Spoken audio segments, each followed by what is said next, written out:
vibe. Hello, squad, and happy Friday. It is Friday where I am. The sun is out. It is a beautiful day. It's freezing, but it is beautiful. So let me know if you are or have been ever at an interview. They start asking you questions and you start feeling some type of way because you don't know how to respond to said questions. My colleague and I are going to give you the tea from a hiring manager's perspective, the questions that we would ask candidates. We're going to tell you what types of questions we would ask. We're going to tell you what we're looking for in your responses. And we're going to tell you why we're asking those questions. So if you are in a point where you are trying to like level up and you want to kind of get insight from what to expect from a hiring manager, baby, this is going to be the live for you. We're also going to talk about some things that we're starting to notice on resumes as we have worked on some of the resumes of our squad members. And so I'm going to bring my team member on. Her name is Dalila. Dalila, honey, when you can, send the request to join me. And I can't wait for y'all to meet her because you've seen me as the face of Dunamis, but there are other people on the back end who are also just as qualified, if not more than just me.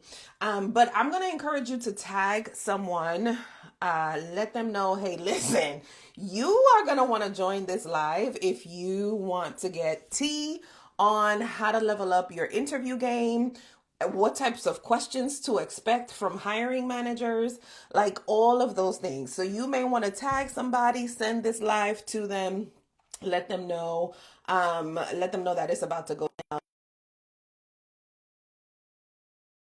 So like that you get to meet her, and then we are going to go like right into subject matter material. And we're gonna break down just some of the things that we see. Hey Hey, hey, hey. baby, Excited to hey! be How here. are you? I'm good. I'm good. Awesome, Ah, awesome. Could you introduce yourself, let people know who you are, where you have experience in, and then we'll go into just like yeah. questions and some of the things that we see. Yes. So again, my name is Delilah. My last name is De Fiesta, and I am lots of fun. It's always a party with I'll the bring line, it. Let's of go. course. Let's go. Yeah. So my experience spans the medical Mhm. field, higher ed. I'm also a business owner, small business. I've dabbled in nonprofit for 10 years. Actually, that's my passion, my heart. And manufacturing. I have experience in manufacturing and engineering, thanks to my husband. So it's one of those side, things that I've learned through the years. We've been married for like 30 years, so Hey, that's I awesome. know a little something about what he's his What field. he's into. Okay, yes, and most recent career Yes. strategist. My favorite opportunity to work with amazing women and people in general. I'm just so excited to be here. Awesome. So, my love, we are going to get into just some of the things that we have started to notice on like applications, on resumes of some of our clients that we feel are going to be helpful to some folks. I'll start and then I'll let you Yeah, sure. share what you've seen. One of the things that I have seen with some of the clients that we have met that have coached with me is they have years and years of experience. I'm talking 10, 15, 20 years of experience. And now they're on the job market. And for some reason or another, they kind of feel like they're not qualified. There's this Mm-hmm. lie that I haven't been on an interview in X amount of years and I'm not ready. And one of the things that I would like just for you to kind of share from your experience is how do you help people get over that hump of thinking, just because I've been at this job for such a long time, how do I get over the fact of going out and looking for a new opportunity? Hmm. Yeah, that's a great question. And what I will start by saying is wherever you're working right now, know that it's part of their script to try to keep you there by believing they are the only game in town. Yeah. Right? So, yeah, I mean, we're conditioned to feel like I can't look for something else. I should be grateful for where I am.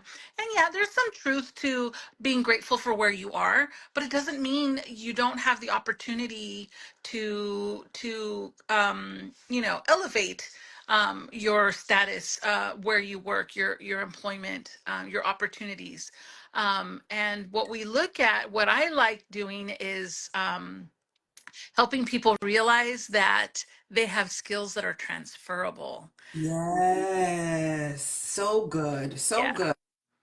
Speak on that a little bit more because they've Yeah, heard me yeah. talk about it. So, yeah, absolutely. So sometimes let's take me for instance. I'll use myself as an example because I went from radiology, my field of study Right. was radiology, and so I thought I was going to have to work in the hospitals or doctors' offices or for the rest of my life. Yep. And I'm a people person, and in radiology, you see your patients maybe once, and I'm Mm-hmm. like, I want more, Yeah.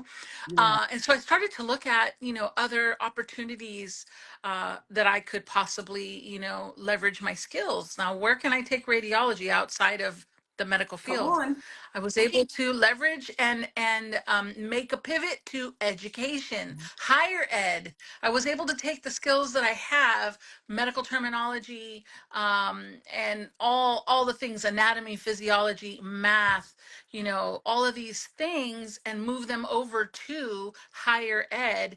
And I became a director of education and was in charge of the entire education department and ran the allied health programs.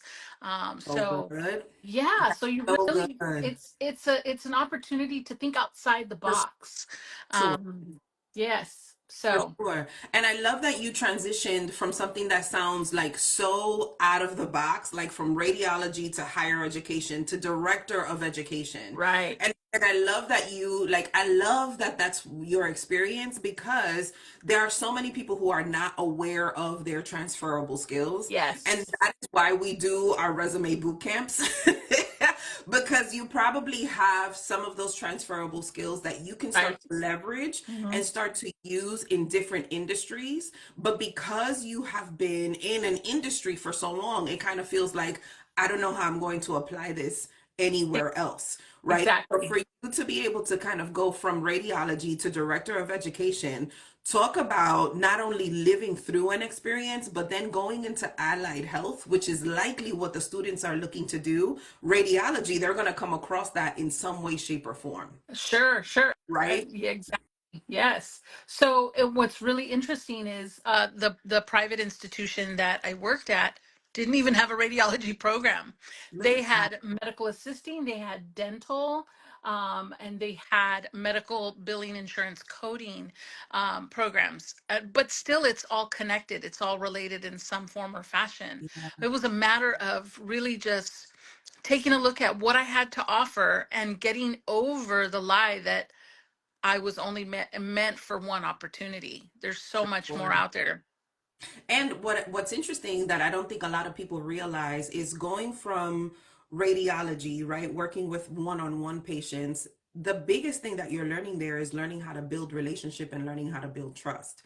And when you're Yes. transitioning from that type of field into education, that's another area where you're learning how to build relationship and learning how to build trust. Like before I go and spend thousands of dollars in pursuing my degree, I gotta trust you to know what you're teaching. And what Exactly. better way to find that level of confidence in someone who's lived through that type of experience? So, for those of you who are watching us, if this is your first time and you had not thought of it that way, I want you to drop a one in the chat because I want you to see just how powerful there is that same kind of thought process throughout so many individuals. And I dropped it in the comments, but we're going to be hosting our first resume bootcamp of the year. Woo-hoo! Yay! And it's going to be on March 6th at 7 p.m. Eastern Standard Time. If you comment the word upgrade, Susanna the bot will send you all of the information on how to register and where to go and all that other stuff. But I'm seeing a lot of ones come in, and I'm assuming that many of you did not realize just how to leverage transferable skills in that way. And there's endless examples that we can give you from what Mhm. we've done with our clients in transitioning from one industry to another. The other thing that I want to talk about is like the fear of right now. And the fear of right now is that the economy is horrible. Like there's so much transitioning happening in the United States. Nobody's hiring, nobody's doing, like, I want you to not speak in those types of totalities because we are seeing people who are getting new opportunities, who are landing six-figure roles, who, despite everything of what's going on in our economy, are still scaling in their careers. So what's beautiful about this resume bootcamp that we're going to be doing is that we were going to be doing this in person, but now we're going to be doing it virtually.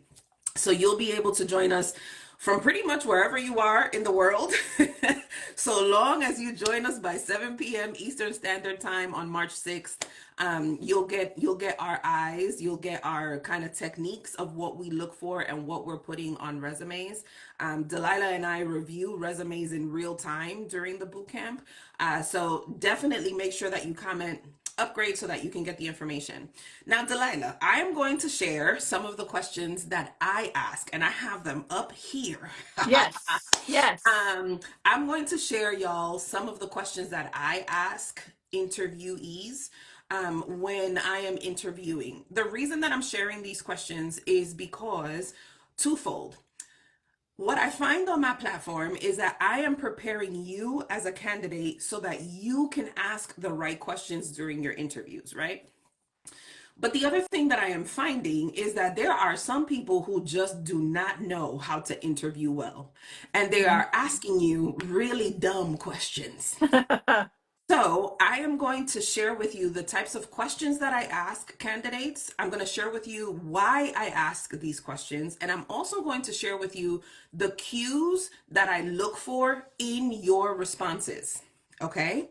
And this is going to be really important. And you may want to take notes or come back to this live because as much as I love and as much as we love working with resumes and helping you build a great resume, there is going to come a point where your resume will not be as powerful as it is right now, and they're going to start to leverage AI.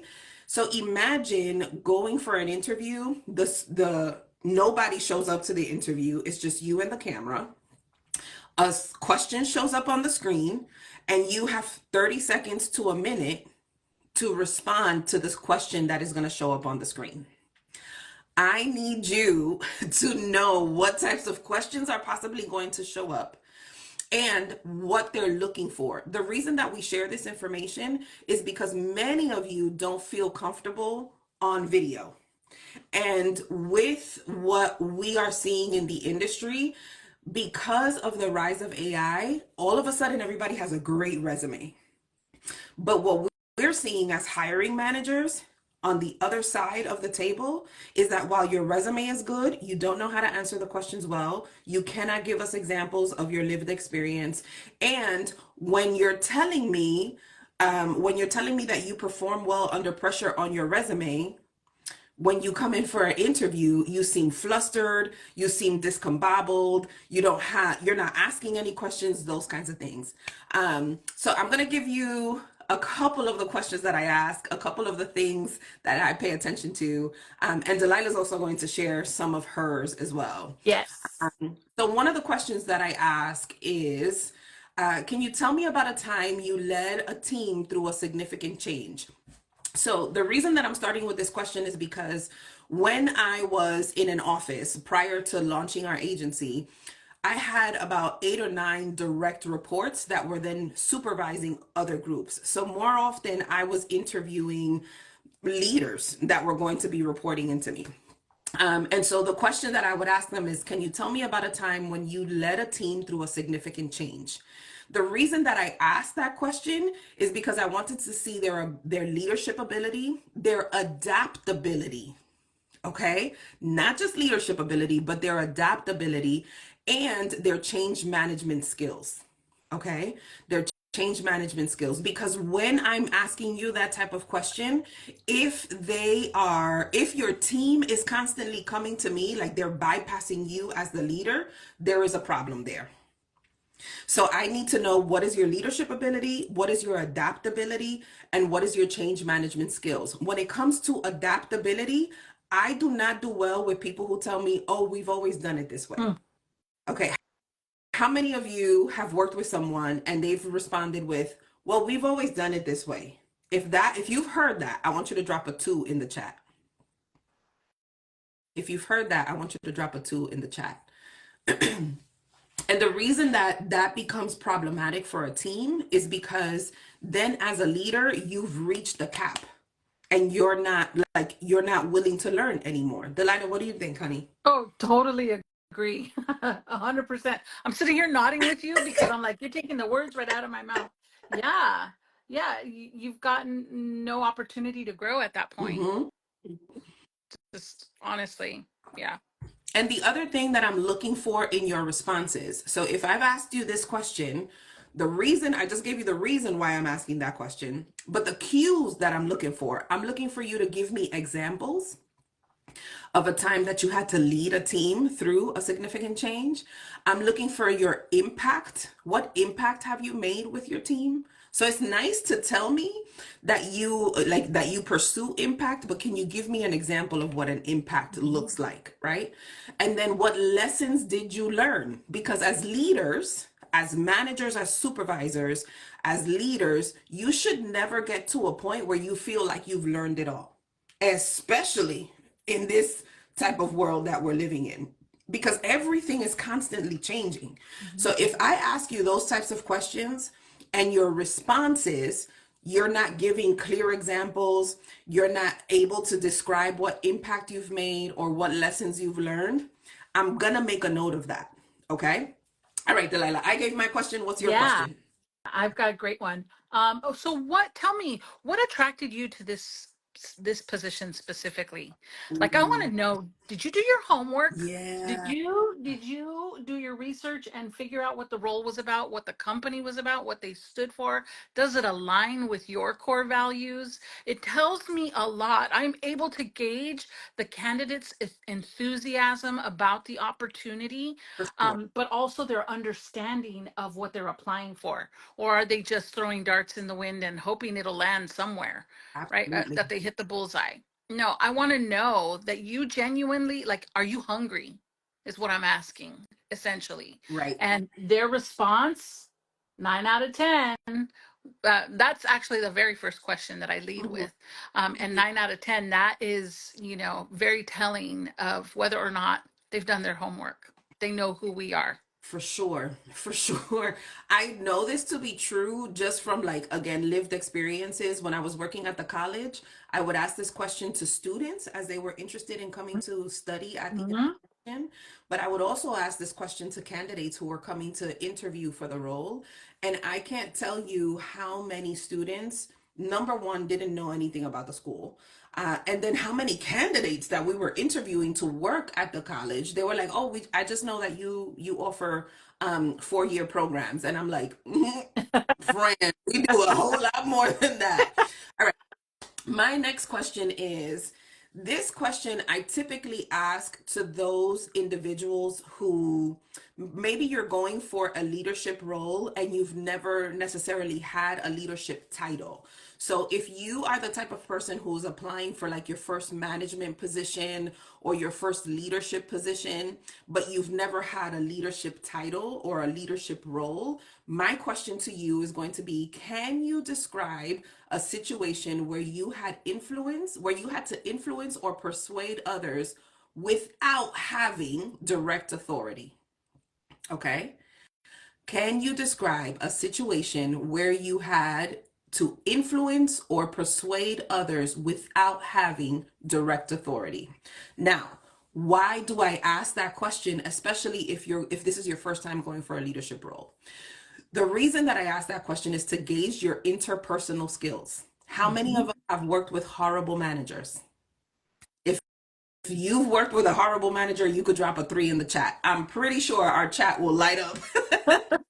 But I'm Yeah. trying to gauge your interpersonal skills. I'm trying to gauge, are you aware of the influence that you have? Too many times We see clients who think that they don't have influence because they don't have a title, when that is not true. And I'm trying to also gauge your leadership abilities without necessarily having formal power. So how does this show up? Because I want to give you some examples in case you're like, that's me, but like, I don't know what that looks like. You'll know that you have reached a certain level of leadership authority without necessarily having a leadership title when you're sitting in a meeting and like all of your colleagues look to you like, are we going to do what homeboy or homegirl said? You'll know you've reached that kind of level, or you've attended something, or a manager has told you this is how you do this, and then your colleagues are like, I know this is what they said, but how do you do it? Because the way that you do it works.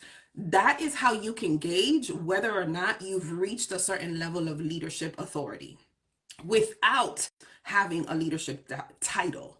And then the cues that I'm looking for in your responses, right? So remember what my question was. My question was, can you describe a situation where you had to influence or persuade others without having direct authority?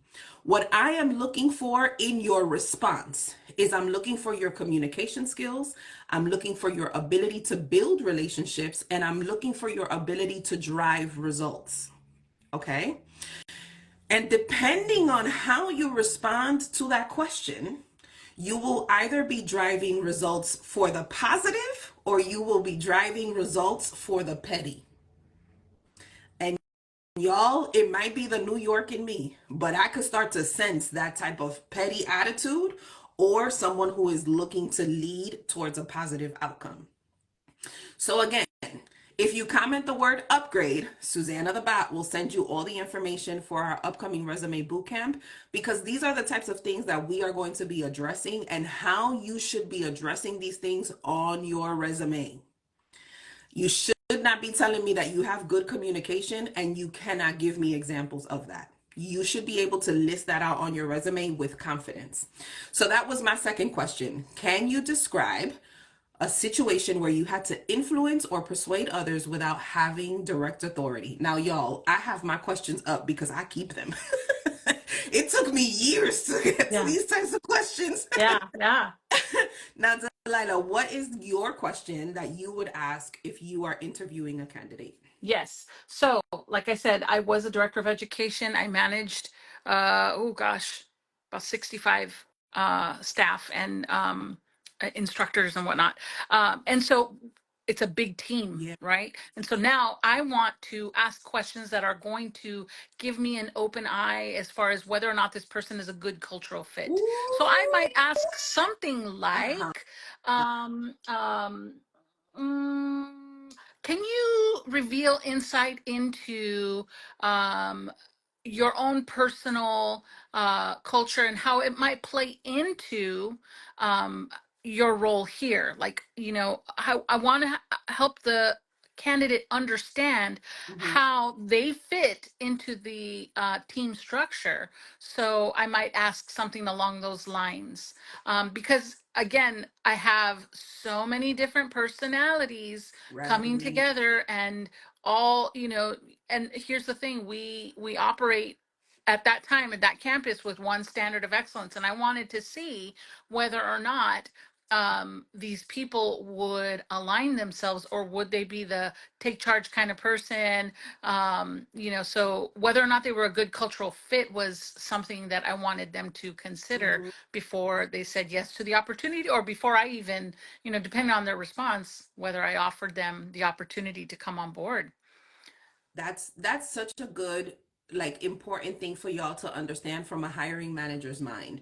And the reason that that is so good is because we are responsible for managing the culture. And so if you are toxic and cancerous, we're not going to bring in a toxic and cancerous That's person right. when we've worked so hard to build a cohesive unit.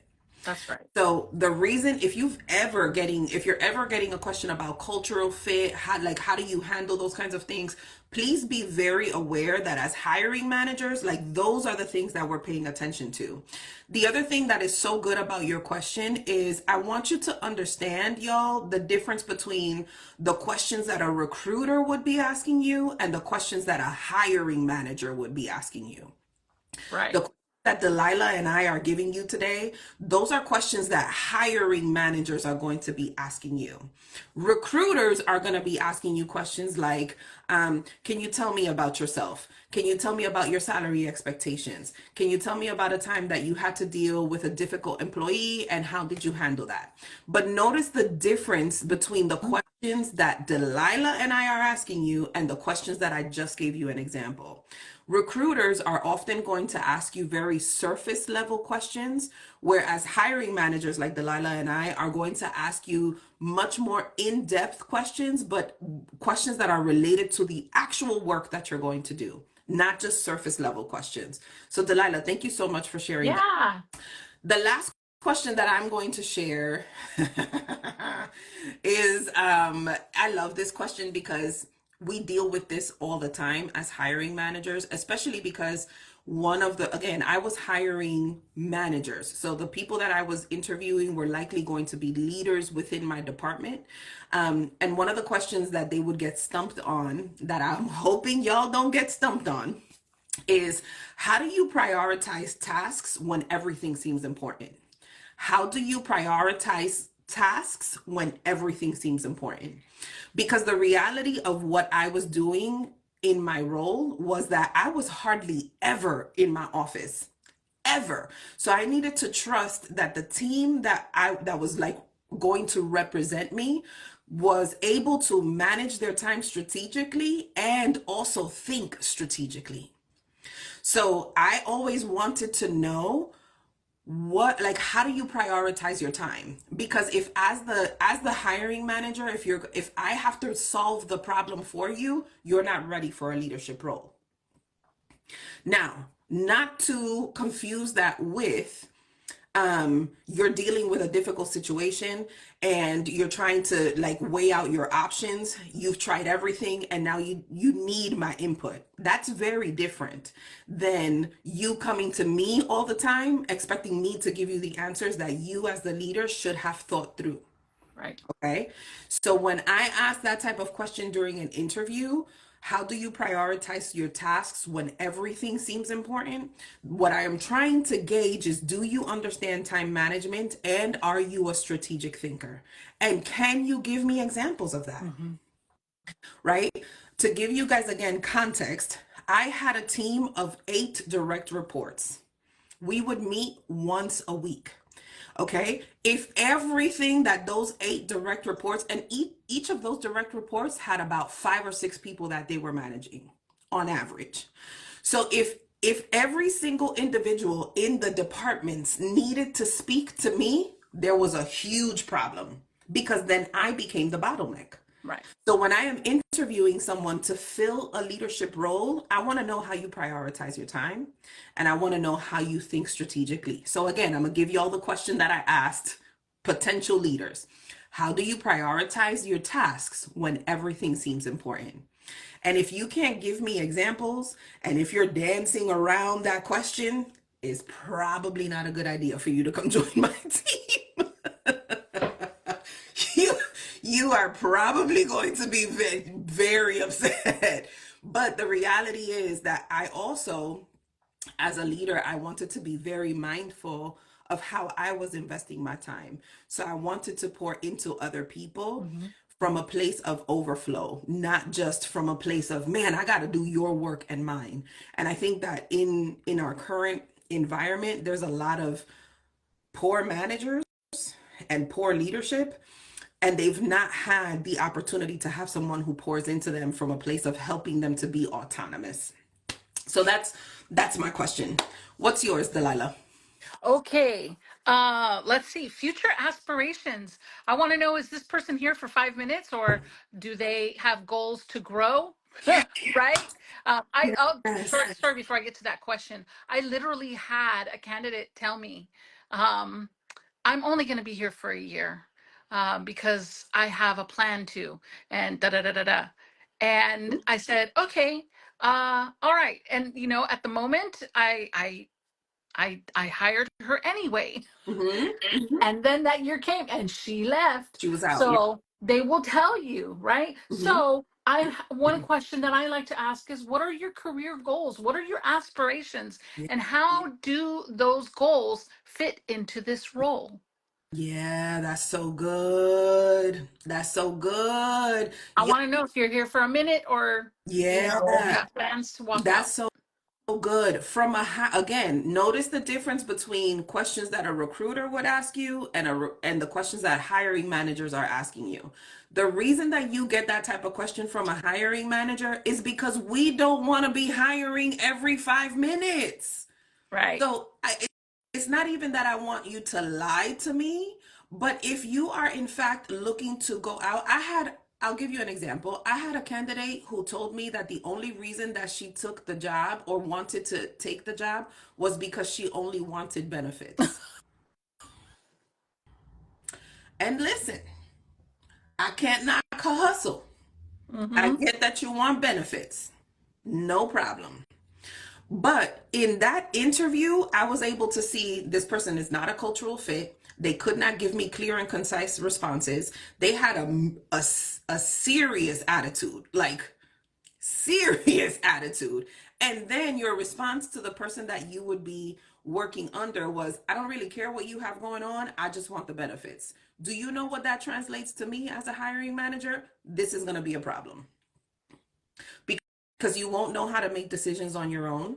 You won't know how to empower other people because you're only here for the benefits. And so if you're here only for the benefits, baby, this ain't the role for you. Absolutely not. Especially because I had such an awesome team that I did not want someone with poor leadership and closed mindedness to mess up what we had worked so hard to build. So when we're asking you, what are your career goals and career aspirations? Please be mindful of your responses. It's okay for you to be ambitious. In fact, I'm going to tell you as a hiring manager, and this used to get me in trouble with some of my other hiring manager friends, but I loved when a candidate was honest about wanting to grow. Yes, Okay. yes. And the reason that I share that is because Delilah and I can tell you from our experiences, before some of these jobs hit job boards, they hit our Yep. desk.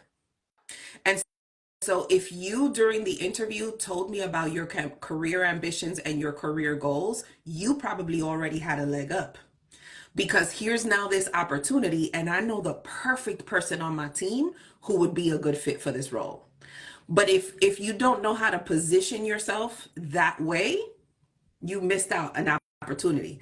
So again, if you are looking to grow and excel in your career, and if your resume, you haven't touched it, I don't know, since dinosaurs roamed the earth, you're likely gonna wanna join Yeah, us. please. You're likely gonna wanna join us on March 6th. So if you comment the word upgrade, Susanna the bot will send you the information for you to join us at the Resume Bootcamp. At the Resume Bootcamp on March 6th, we review resumes from people who attend. We teach about transferable skills and how to, like, the language that you should be using for that.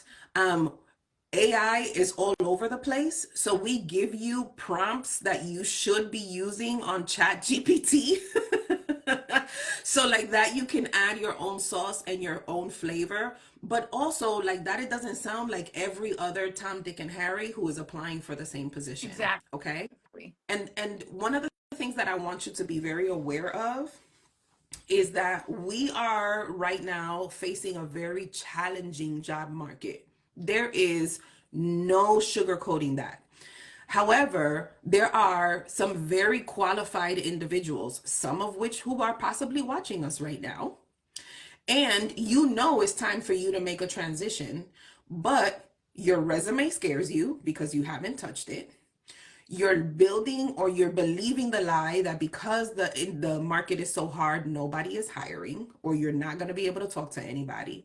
And thirdly, you just don't have the coin to hire a career coach one-on-one. For less than $50, you could join us at this boot camp and get all of those resources.